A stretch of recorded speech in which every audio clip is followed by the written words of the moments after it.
Hello students, welcome to this video. I hope आपके costing की preparation बहुत ज़्यादा अच्छी चल रही है।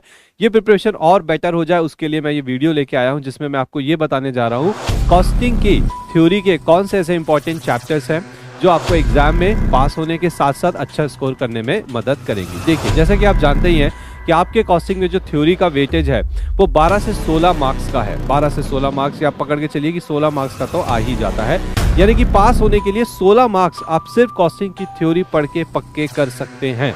तो आज के इस वीडियो में मैं आपको दिखाने जा रहा हूं कुछ ऐसे इंपॉर्टेंट टॉपिक्स या चैप्टर्स बोल लीजिए जहां से थ्योरी बहुत ज्यादा आई जाती है एग्जाम में।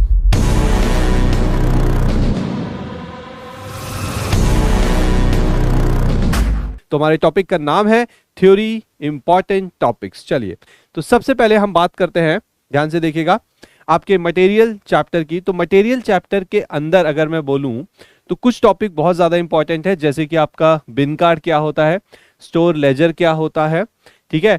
वैल्यूएशन आइटम्स में आपको बता देता हूं क्या है। आपने मटेरियल का वैल्यूएशन किया होगा, जी हाँ, जिसमें आपने कुछ आइटम्स ऐड किए, कुछ आइटम्स माइनस किए। तो वो जो आइटम्स आप ऐड करते हैं, ठीक है, वो जो आइटम्स आप लेस करते हैं, उनका एक्सप्लेनेशन आपको दो दो लाइन में लिखना जरूर आना चाहिए, थ्योरी में पूछा जा सकता है।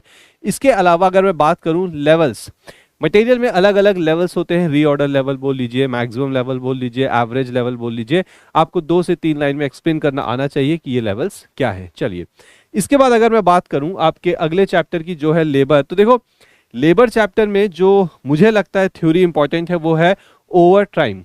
आपको पता है ओवर टाइम क्या होता है? हाँ सर पता है, कैलकुलेशन आती है। लेकिन अगर आपसे एग्जाम में थ्योरी में पूछ लिया जाए कि चलो एक्सप्लेन करो ओवर टाइम को, चलो बताओ इस सिचुएशन में ओवर टाइम का क्या ट्रीटमेंट होगा, तो शायद आप थोड़ा सा गड़बड़ा जाएंगे। तो प्लीज ओवर टाइम का जो ट्रीटमेंट है, इसकी थ्योरी पार्ट बहुत अच्छे से देख लीजिएगा।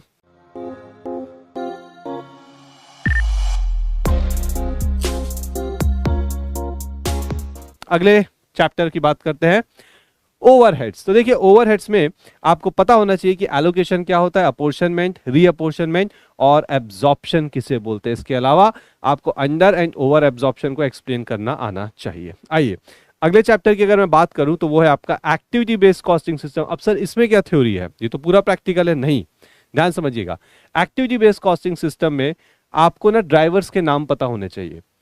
इस एक्टिविटी के 2 ड्राइवर हैं, 3 ड्राइवर हैं, ये आपको पता होना चाहिए। ये एग्जाम में कई बार पूछा गया है। इसके अलावा जो एक्टिविटीज के 4 अलग अलग लेवल होते हैं, unit level, batch level activities, ये आपको एक्सप्लेन करना आना चाहिए।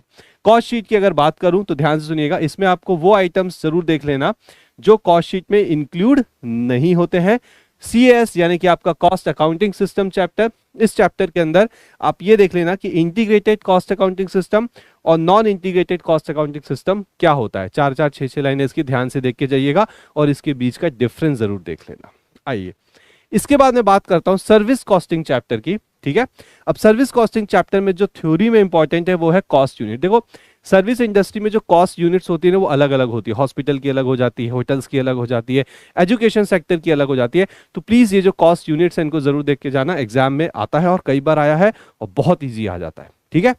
अगर मैं बात करूं बजटिंग चैप्टर की तो जीरो बेस्ड बजटिंग देख लेना। फ्लेक्सिबल बजट क्या होता है, फिक्स बजट क्या होता है, यानी कि हर प्रकार का जो बजट है उसको आपको ना एक्सप्लेन करना आना चाहिए, ठीक है।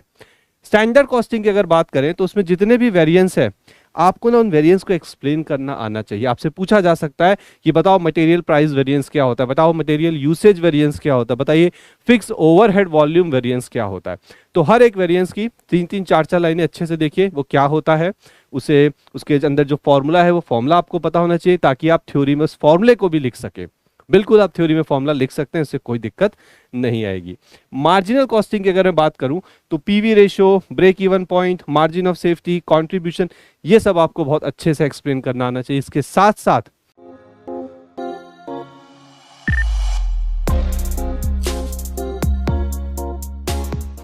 मार्जिनल कॉस्टिंग और एब्जॉर्प्शन कॉस्टिंग के बीच का जो डिफरेंस होता है, उस डिफरेंस के पॉइंट्स तो मैं यहां लिख देता हूं, ठीक है। डिफरेंस के जो पॉइंट्स है ना बेटा, वो जरूर देख के जाना। कई बार क्वेश्चन आया है, आ जाता है, बहुत सिंपल से डिफरेंसेस है, आप फुल मार्क्स स्कोर कर सकते हैं। तो ये थे थ्योरी के कुछ इंपॉर्टेंट टॉपिक्स। प्लीज इन्हें गो थ्रू करिए और अच्छे से गो थ्रू करिए ताकि आप अपने एग्जाम में 16 मार्क्स यहां से कंफर्म कर सके। तो उसके बाद 24 मार्क्स चाहिए प्रैक्टिकल में से, जो आपको बहुत आराम से पास करवाएगा। So all the very best for your exam.